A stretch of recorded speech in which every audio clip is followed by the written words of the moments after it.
It is a wonderful pleasure to be here with all of you. Thank you so much. First of all, thank you for showing up. I appreciate seeing all of your beautiful faces. I've enjoyed meeting so many of you, taking some of our funny photos, and just having an opportunity to talk about something that's so important. I think all of us can agree is how do we advance our organizational cultures? How do we transform them to be cultures of inclusion, belonging, and high performance? That's what I'm going to talk to you about today. So thank you again for being here. As we talk about fostering this culture, first of all, I want to say thank you to my table. SDS Global is my firm, and I'm just thrilled to have many of my clients and my colleagues, as well as my mom and my daughter. So I want to thank them for being here. My mom is here all the way from Washington, D.C., and I'm really grateful for them. And I have a team with the Strads Performing Arts Centers here, Strategic Property Partners is here, Emerge Trichology, and the Make-A-Wish Foundation, which I am a member of their national board. So I want to thank all of you for being here. Because of you, a portion of today's presentation will be donated to making another child's wish come true, because I'm donating a portion of that to the organization that I love. And also to the Dr. Shirley Davis Foundation, which we help intelligent, young, and aspiring minorities and people of color, helping them to achieve their dreams. So thank you for allowing me to be here. As I talk about this important topic, let me first of all say again, congratulations to our presenting sponsor. Thank you for all that you do in advancing the work of diversity, equity, and inclusion. It's already been acknowledged, but I just wanted to celebrate you as well, too. I'm always grateful for you and all of our sponsors. Thank you again. I want to talk about how the world is changing. And I'm going to give you quite a few statistics and some realities, but also I want you to think about this in the context of what we can do as leaders, because we are women of influence. That makes us leaders. And then what we can do in our organizations, in our cultures. And then what can we do individually to really just walk that, as I say, walk that fine line of influence and power. And certainly, how do we transform our cultures and our communities?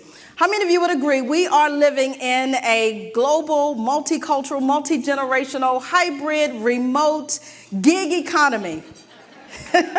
Where work gets done differently, and certainly as we think about how we get work done, it's through a lot of technology. We're working in a hybrid environment, we're working in a remote environment, and certainly we're all hyper-connected. But as we think about how the world is changing, think about some of these significant demographic realities, both of today and in the future. By 2030, the world's population of those who are over 65 will hit nearly 1 billion people. How many of you are in here over 65? Where are my baby boomers and older? All 2 of you are admitting it? Where are the rest of you? Yes, so we recognize that we are, yes, in a multi-generational workplace and a multi-generational society. And look, by 2050, that number jumps to 1.5 billion. So I want you to think about what that means for those who are still in the workplace. Look, my mom is here. My mom is going to be 79 years old, and I can say that because she looks 59 and she acts like she's 39. It's all good. Age is just a number. Age is just a number. But my mom worked at the same company for 30 years and retired, got a gold watch and a trip to Las Vegas. That's what they did back in those days. But she also still worked even beyond her retirement. So you'll have a lot of people who are in your organizations who are at retirement age, but they really don't want to retire. They just rewire. They want to come back and they want to commit. They want to communicate and commit, and they want to give back to work to the workplace. So my mom and dad are still both working.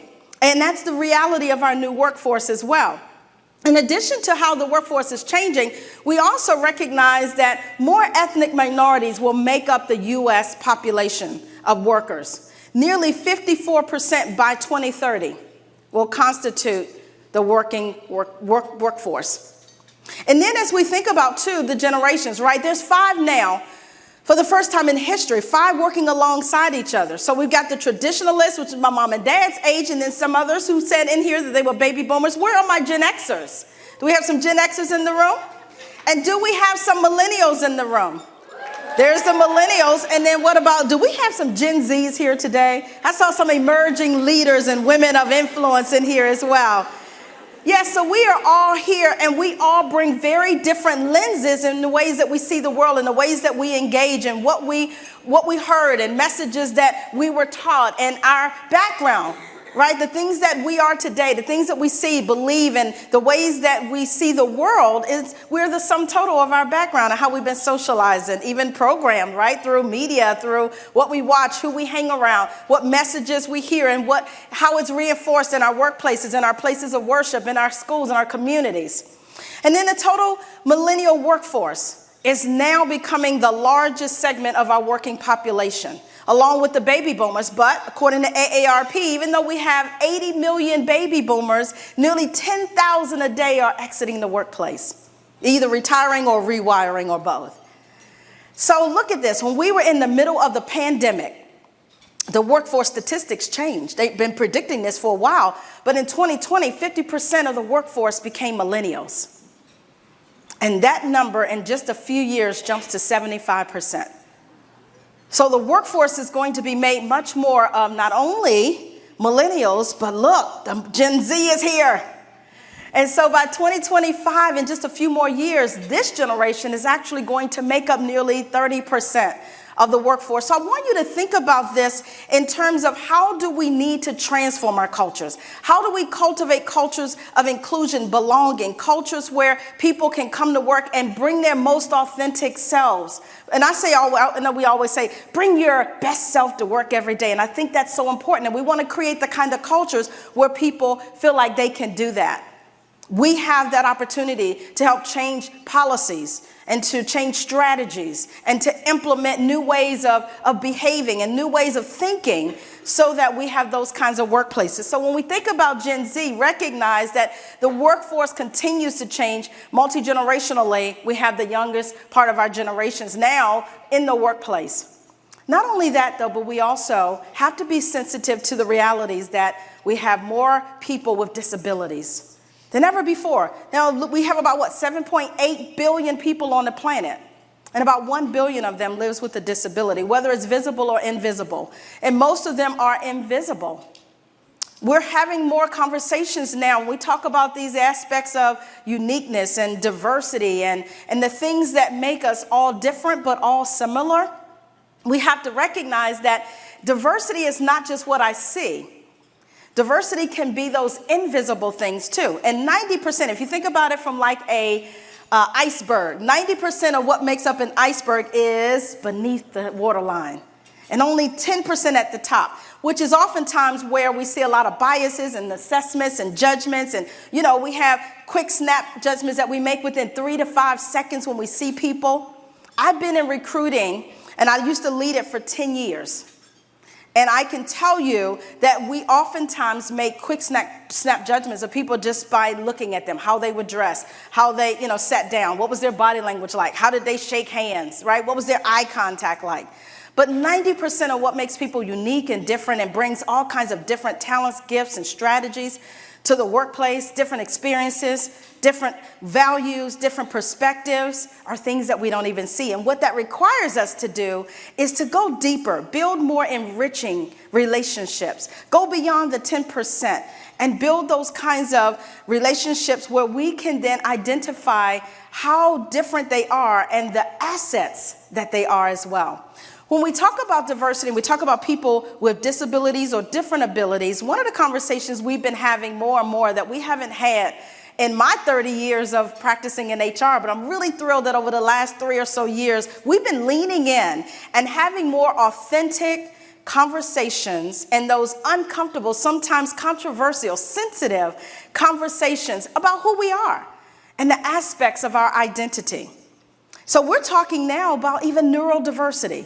4 or 5 years ago, we weren't talking about that. We're talking about mental illness now. We're talking about emotional intelligence. And we're talking about how do you have those conversations about taboo topics that we were never skilled in talking about. We weren't really given permission to talk about them. And so we just didn't. And so now people are really uncomfortable, but they're leaning in. And I appreciate that because by doing that, we're cultivating more cultures of inclusion, belonging, and high performance. So neurodiversity. Why is that so important? Why are we talking about that now? Well, more and more people are feeling like they want to be their most authentic selves, from celebrities, entertainers, and now we're seeing it come out even in our workplaces. But here's the other reality. We're talking about it too because nearly 10 to 30% of the global workforce is a person that's neurodiverse. Here's more startling statistics. 1 in 20 people, have ADHD. 1 in 100 people live with autism. And 1 in 10 has dyslexia. So that means every one of us in here likely knows someone in here or is a person who's neurodivergent. Can I see some of my neurodivergent people here in the room? Thank you for sharing. Maybe you're OCD. Maybe you have dyslexia. Maybe you're ADHD. It's all good. It's all about how your brain functions. I want us to get comfortable talking about something that we haven't been comfortable talking about because they communicate differently, they learn differently, they're developed differently, and we have to build the kind of workplace culture that allows them to self-identify because they haven't always been comfortable being willing to share. Thank you for sharing that. As we talk about more diversity, right, nearly 6% of the U.S. population identifies as a person that's LGBTQ. And now we know that that term continues to evolve, and we're all on a journey to learn, right? LGBTQ+, LGBTQIA, and we're learning all of the other terms and pronouns. The Gallup organization is now tracking this. The Labor Department is now tracking this. And so we have to recognize that, again, if we want people to bring their most authentic selves into the workplace and into our organizations, that we have to create the space to allow people to be willing to self-identify and feel that psychological safety. So LGBT, and look, we're seeing it around the world too. There's a number of countries that are also passing legislation to ensure that there's a greater level of acceptance and there's opportunities for engagement, recruitment, development, promotion, and that they're treated fairly and that they're leveraged while they're there. All of those are very important. Now, I want to hit on a bit about Tampa Bay, right? Can't leave out the women. We're here now because we are powerful women of influence. When we talk about women, right, around the global workforce, 50% of women are now part of the global working world. And when we think about then even the fact that we are going back to school getting more degrees than ever before, 60% of all earned degrees today, from associate's degrees all the way up to PhDs, are earned by women. Women are more educated than ever before, 2 to 1 to men. Women make up 85% of all of the consumer spending. Let me go back. I want to show you this. When we make up nearly 85% of all of the consumer spending, why y'all laughing, right? We can spend some money, right? But look, we're also contributing to the gross domestic product, right? So there's a way to look at that. But look, 70-80% of all consumer spending really is contributing about $70 trillion to our economy. So, okay, women, we do tend to make most of the financial decisions in the home. When is the last time you bought a house? Who made the decision, the male or the female? Just saying, right? So we make up also nearly 50% of the workforce here in Tampa Bay. I love that we're making up a lot of ground, right? And now we're at about 28% where we hold executive and senior level positions. Now, do we have more opportunity and room to grow and to progress? We absolutely do. I love it now that when you look at the Fortune 500, it's a good news and a bad news story. The good news is when you look at the Fortune 500 corporations, out of those 500, how many are women?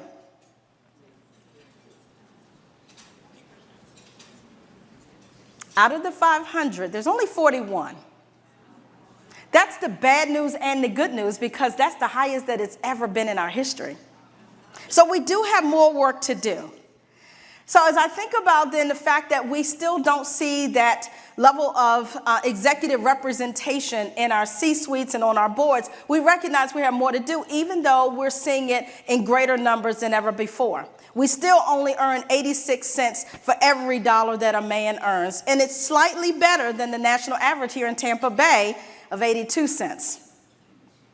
The national average is 82 cents for every dollar a male makes, but in Tampa Bay, we pay women a few more cents more.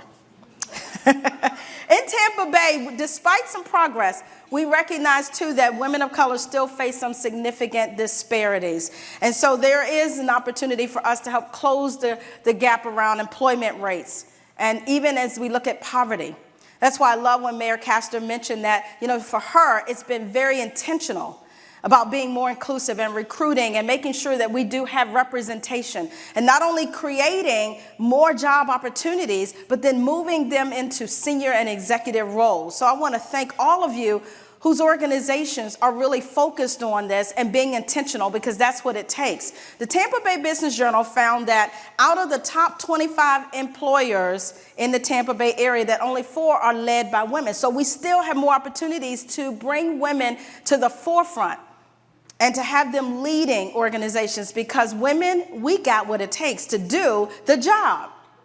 And so we have to make sure that as we continue to grow and as we continue to influence, that we're influencing this number to be much better. And only 28% of Tampa Bay companies have a formal diversity, equity, and inclusion department. But what they do recognize, I love this, that nearly 66% of them say that they do think that it is important for their business. So they're starting to do more and starting to focus on integrating it as a part of their strategy, their operating plans. So what does all this mean? I've given you quite a bit of data. I'm a data geek when it comes to looking at workforce trends and how we can show up better as leaders. What it all means actually is that we need to change the seats at the table. The seat and the table have got to change. Leaders have to adapt new skill sets and become much more intentional, strategic, and focused on being more, focused on the diversity, equity, and inclusion priorities. And then the workplace cultures have to transform, because culture matters to workers. It matters to all of us. Glassdoor.com surveyed over 5,000 adults, not only in the U.S., but in the UK and Canada and France and Germany. And what they found was nearly 60% of workers ranked a strong workplace culture at the top of its list as its consideration for employment. And 20% said that they would be willing to take a pay cut if it meant working for a company who was focusing more on diversity, equity, and inclusion. So workers are saying that. It matters to them now. So while companies are recruiting and attracting top talent and doing your background checks, top talent is doing background checks on you. They want to know how committed to diversity and inclusion are you. Women, when we're looking at new opportunities, we want to know, is it a glass ceiling or is it a sticky floor? Sticky floor means I come in at the bottom and I stay at the bottom of the organization. We want to know, are we going to be treated fairly and respectfully? We want to know, is the organization psychologically safe, that we can speak up? And yes, we can be our full, authentic selves, but that our voices matter and that they value our opinions. So workers do count. Workers say it matters to them. But you can have diversity and not have inclusion. Because diversity, a lot of times when we're doing that work, diversity just is. All of us in here are diverse. Men, you are too. Men are part of the diversity equation, because diversity is about all the ways that we're different. Our traits, our values, our preferences, our beliefs, our backgrounds, our marital status, our interests, our hobbies, all of those things matter. And so diversity is a human trait that all of us bring. But inclusion is a strategy that we must achieve. So you can't have diversity and not have inclusion, because inclusion is about how I feel and treated. What's my employee experience when I come to work in your organization? Do I feel like an esteemed member of the team? Do I feel like I can still be my authentic self and not have to cover? Many of us know what covering is all about, right? And not feel like I'm an imposter. We know that can be self-imposed, but it can also be imposed on you. To feel like you don't belong. And belonging is at the core of this work that we do in creating and cultivating cultures of inclusion and belonging and high performance. So we need inclusion. I want to find out in here, women of influence, how many of you would say, yes, I'm an inclusive leader? We got some. Yes, thank you for sharing that. Now, I'm asking that not to be, certainly, I don't want you to be aspirational about it, but I want to know, literally, do you believe that every day you're living an inclusive life of leadership? And more importantly, here's the thing. I ask this question all over the world, and most leaders raise their hand. Until we start going to doing the focus groups and having listening sessions and talking to the employees, the experience is a little bit different. So we're not as inclusive a lot of times as we think we are or that we would like to be. So we're all on this journey. Look, this work around creating cultures of inclusion and being much more diverse and certainly focused on equity, this is a journey.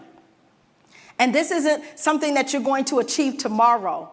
And it's not something that you check a box off and say, we've now got a few, we're done. Because diversity, a lot of times I've seen in organizations, is for them, it's about the representation. And representation does matter because top talent cares. We want to look in your organization and we want to see at the top and across the organization, are there people who look like me? But we don't want diversity to only be about counting heads.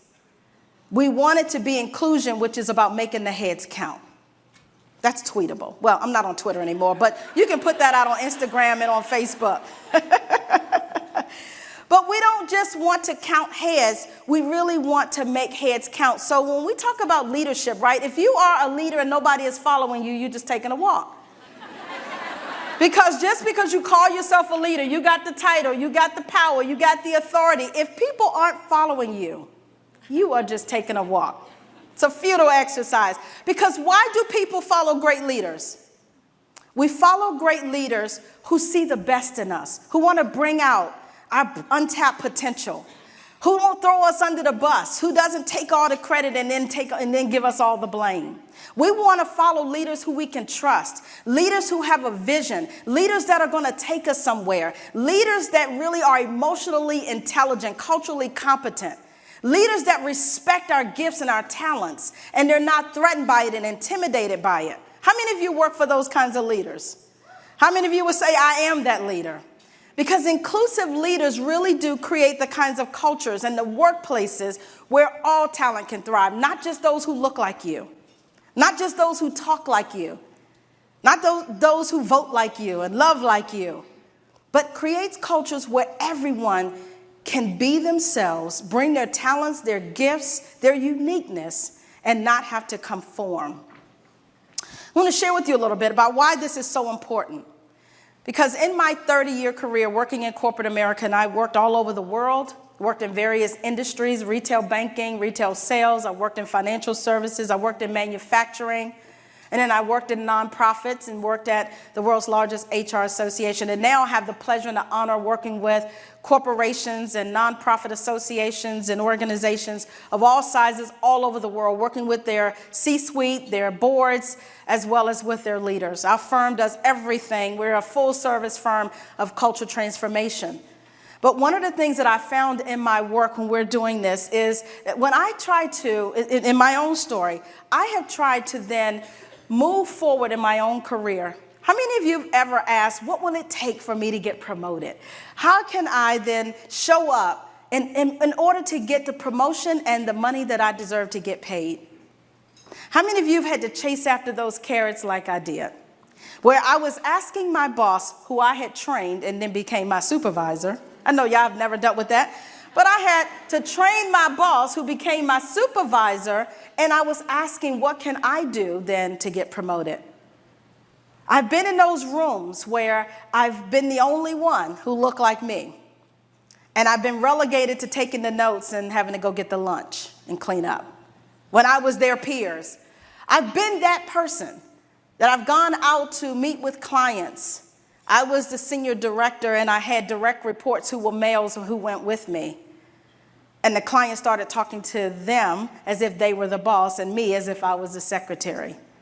I've been that person that's felt invisible in the room and felt like an imposter, who have given a great idea in the room where my male colleagues kind of dismissed it. And then one of my male colleagues over there in the room says, I like this idea, and this is what I think we should do. I said that 20 minutes ago. But they say it, and it's like they just saw world peace and just like they just discovered the cure for cancer. How many of you have been in those situations where you're asking, what else can I do? I've done this. I've kept the commitments. I've built the results. I've got great success. I've got wonderful customer service numbers. I'm killing it. How many of y'all been killing the game and still feeling stuck? Yes, I've been in those cultures where it wasn't a culture of belonging, but I was chasing after the carrot. And every time I would ask, they would say, oh, well, if you would just work on this project. If you would just go get a mentor. Oh, if you would just go and take this class. Oh, if you would just take on this stretch assignment. Give it that I'm already committed to it. I'm already getting the results. I'm already making the sacrifices. And I'm doing double, sometimes triple than I know what my colleagues are doing who don't look like me. And the carrot, every time I do exactly what they asked me to do, the carrot would dissolve. I find myself having to jump through hoops. Jumping through this hoop and then jump through another hoop. And then when I finish jumping through that hoop, I go back and say, I did all of that, only to be told to do more. So it's interesting because in our cultures today, as we do DE&I organizational assessments and audits, and we talk to staff. Now, these are things I experienced in my career years ago as I was moving up the corporate ladder, only to find that today they still exist. They're still happening. And so you can imagine how that would make someone feel who really wants to move up the corporate ladder, who's making sacrifices and giving up personal time and, time with their families to get the job done, only to go unnoticed, to feel underappreciated, to be overlooked and undervalued. So it left me with a lot of what ifs. How many of you have ever had these what ifs? What if I'm just not good enough? What if I get rejected? Or what if I just don't get that job? What if I fail? What if I'm not qualified? What if I just don't have enough education? What if? How many of you have had these what ifs? I can't achieve my dream because what if that fails too? What if I'm too young, too smart? What if my skin is too dark? What if I'm too fat? What if I'm too old? Just what if? So what I had to do was I had to take my power back so that I could become a woman of influence. Influencing my own career, influencing and setting the destiny that I knew was set for me. And taking the power out of the hands of those who were playing me small and making me shrink. I had to implement some strategies to get beyond my what ifs. I want you to think about, what are your what ifs? What keeps you from being your best self? What keeps you from living your dreams? What keeps you from going to that next level and doing that thing that you have always dreamed of? Because I'm a big believer that we all have a purpose in life. And you were created and born, the time frame that you were born to, the generation that you were born to. And you're wired the way that you are because you have something special. You have a gift inside of you, and you were born to bring it to the world. I started to believe that. Even though I had so many leaders that I work with, I had so many bad bosses that didn't just throw me under the bus, but then they ran the bus over me. They did not see my potential. They did not help me to grow. But I'm so grateful for some mentors, and I'm grateful for a couple of really good bosses of mine who saw that in me and helped me to snap out of it. So you've got to find your purpose. You've got to know in life where you're going. I always say people die at age 30, but they don't get buried until age 85. People die at age 30, but they don't get buried until age 85. Because oftentimes we don't live the life that we were created to live. And we have so many dreams that we don't follow, we don't achieve, because we play small, because we believe the hype. We're stuck in our what ifs. But we got to find our purpose so that you can achieve the dreams that you were created to achieve. If you are wired the way you're wired, it is for a reason. So don't try to change. You don't have to feel like you're not worthy. You are enough. And I also had to realize that failing was okay. Failure is an option. I know we teach that. I grew up that way too, but I've had to learn to reject it because the most successful people, the mentors, the sponsors, and the people that I followed from afar with huge, magnanimous success failed in life. But it's a matter of not just failing, it's failing forward and failing fast. Learn from it. So we also, when we create these cultures of inclusion, we have to create the kind of atmosphere that allows for risk-taking. And when something isn't working, I've had to learn this, whether it was a culture that I was working in that really was toxic, that culture did not embrace the value that I brought, that they did not create a diverse, inclusive, psychologically safe environment, I had to build an exit strategy. That meant people too. I mean, if you know you got some people in your life that you need to have exit right on out of your life. Look, bread, butter, and milk is not the only thing that has a expiration date. Some relationships does too. And that may mean you have to make sure that you surround yourself with positive people, powerful people, influential people who will speak life to you. I believe that life and death is in the power of what we speak. And you want to be around people who will lift you up, not tear you down. People who will push you forward. People who see your power, who see your purpose, and who understand your passion and will help you get there. If you are the smartest one in your group is too small. You got to get around a group of people who are more successful than you. They've been there, done that, got the t-shirt and the hat. So I am big on relationships being the new currency, recognizing that whatever we do, wherever we go, we got to be willing to know that our dreams are so important, that there's so much greatness on the inside of us. You can't afford not to do it. You got to jump and grow your wings on the way down. Get out of your own way. I say get out of your head so you can step into your greatness. And some of the things that I had to learn how to do after going through so many career setbacks and hearing some of those negative messages is I had to do these things in order to get my power back. So I took some jumps. I moved to Tampa Bay and had never been here in my life. That was a huge jump. After leaving corporate America for 30 years and I launched my global consulting firm, I was like, oh, I could do this from anywhere. Where do I want to be? Well, I want to be in warm weather year-round. I need to be by an international airport. I would love to be where there's no income state taxes. And I want to be by the best beaches in the country. And I want to have a better quality of life. And I don't want to deal with all of this DC traffic. So I moved to Tampa Bay. I called a realtor, said, I'm coming down. I'm going to spend a week there. She took me around to some of the best areas in Tampa Bay. I fell in love. And then she called me back a few months later and she said, one of the places that you looked at, they now have an opening. I said, let's do a video viewing. And I signed the papers. And 2 months later, I was moved here.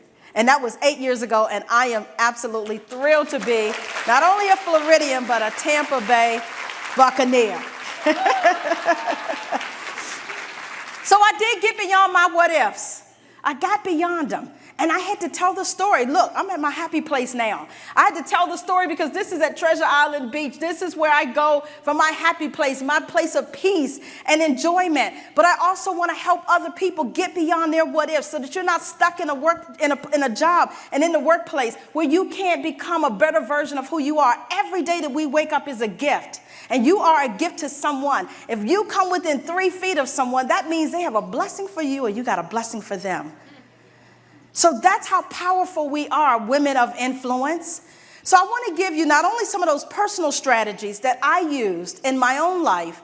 So yes, I have to cultivate myself before I can be that woman of influence to cultivate cultures of inclusion. So here's some of the strategies, just a few of them. I had the pleasure. It's so interesting how in life, I believe nothing just happens. Everything happens for a reason.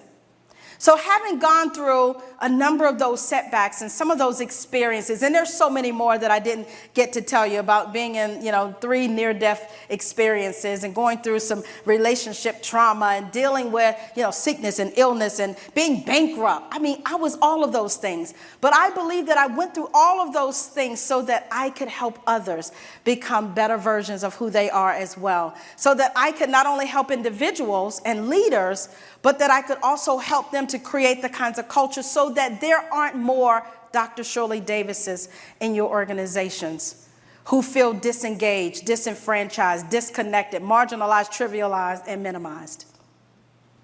So I survived. I not only survived, but I'm thriving now because I saw it as an opportunity.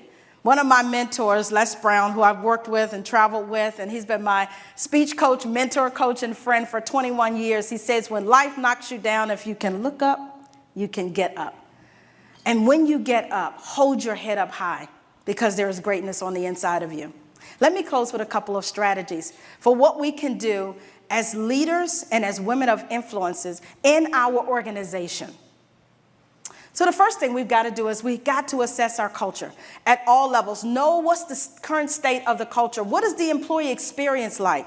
Because a lot of times we can be disconnected and we can be far removed from what everyone else is experiencing, because it's going great for us in the senior executive room. It's wonderful for us in the boardroom, but I'm seeing a huge disconnect, misalignment between what's at the top and what's the employee experience. So we've got to make sure that we're revising policies and practices. We have to adopt those hiring practices, as Mayor Castor talked about as well, is that we want to make sure that we've got strategies in place that we can attract more diverse talent, more underrepresented talent, more marginalized talent, right? Going to those places that we don't traditionally go, casting our net wider and not continuing to recruit in the same places where we've always recruited.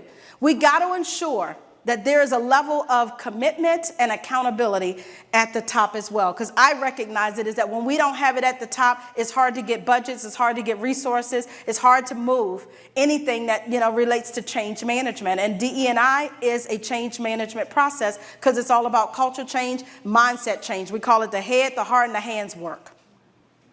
So we need accountability, and you can do that because of your levels of influence. Speak up. We need people who are allies. We need you to be advocates in the room where decisions are being made. We need you to be the ones that are voicing and challenging the status quo.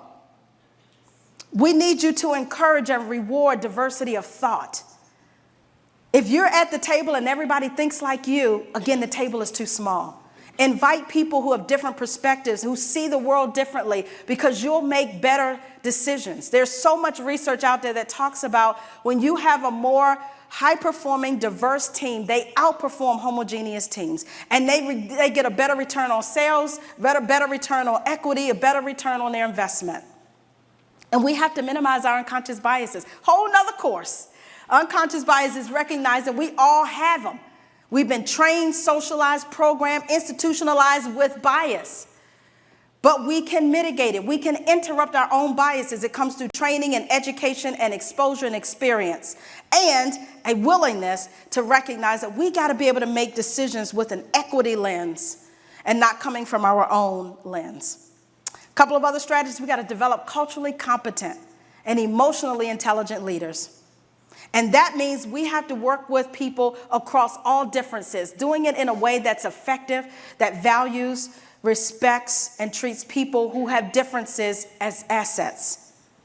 And being emotionally intelligent and recognizing that sometimes you may say certain things to people and you've got to be able to gauge how they're feeling. How did that land with them?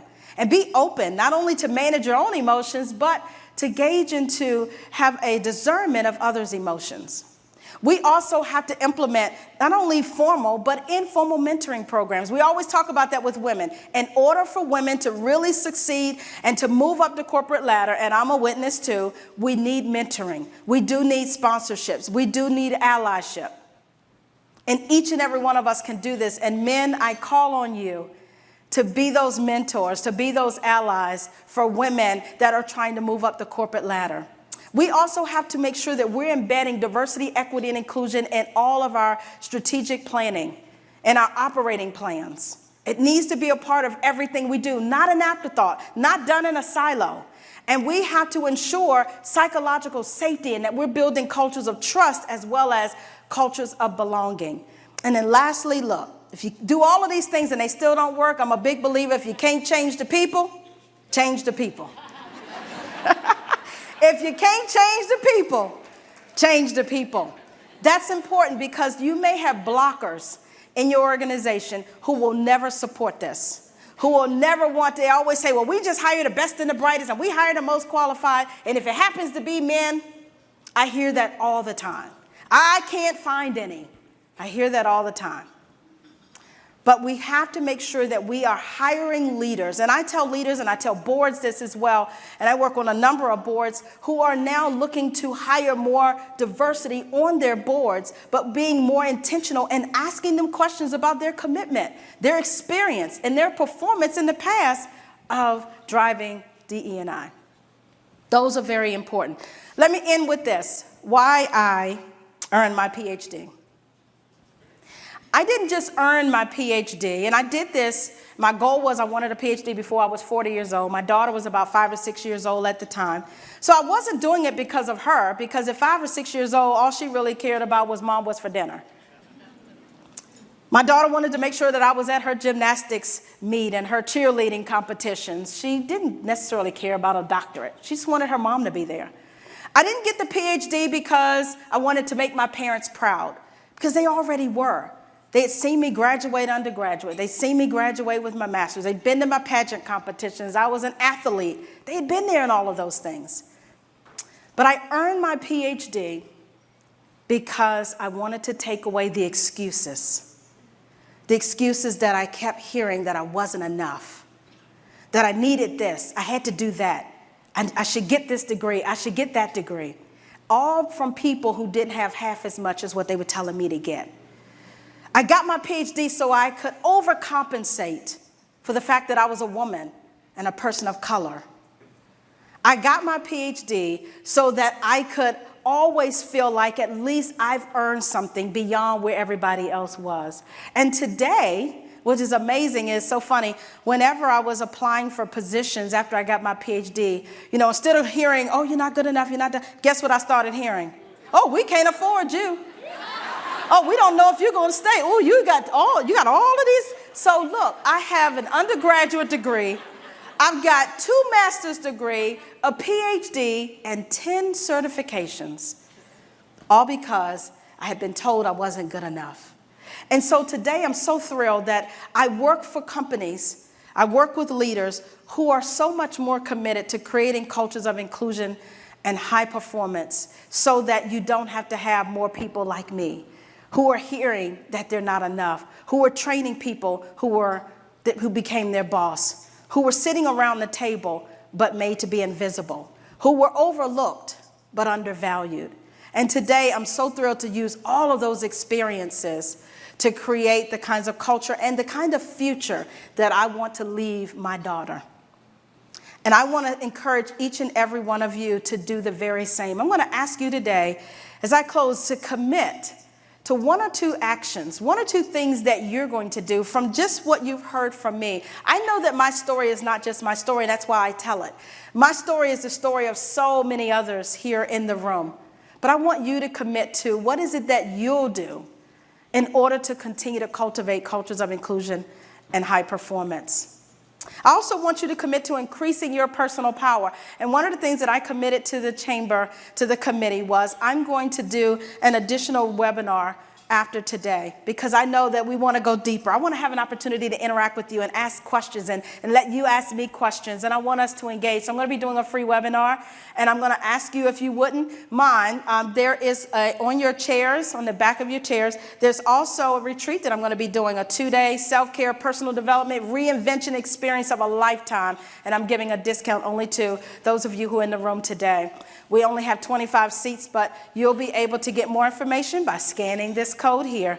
But I want to thank you again for being a part of such an important and impactful event today. Thank you for packing the room. Thank you for being here. Thank you for being a part of the conversation. And more importantly, thank you for doing your part to create the kind of cultures and inclusion where all talent can thrive.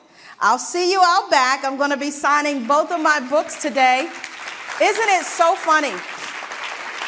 Isn't it so funny that I literally now have the opportunity to have written the first ever dummies book on diversity, equity, and inclusion after all that I went through. So I'll look forward to seeing you out back there after today. And I'm going to turn it over to our next speaker to close us out. Thank you so much again for being here. Stay connected with me, if you will, and continue to be women of influence doing amazing, amazing things. Thank you. Thanks, Bruce.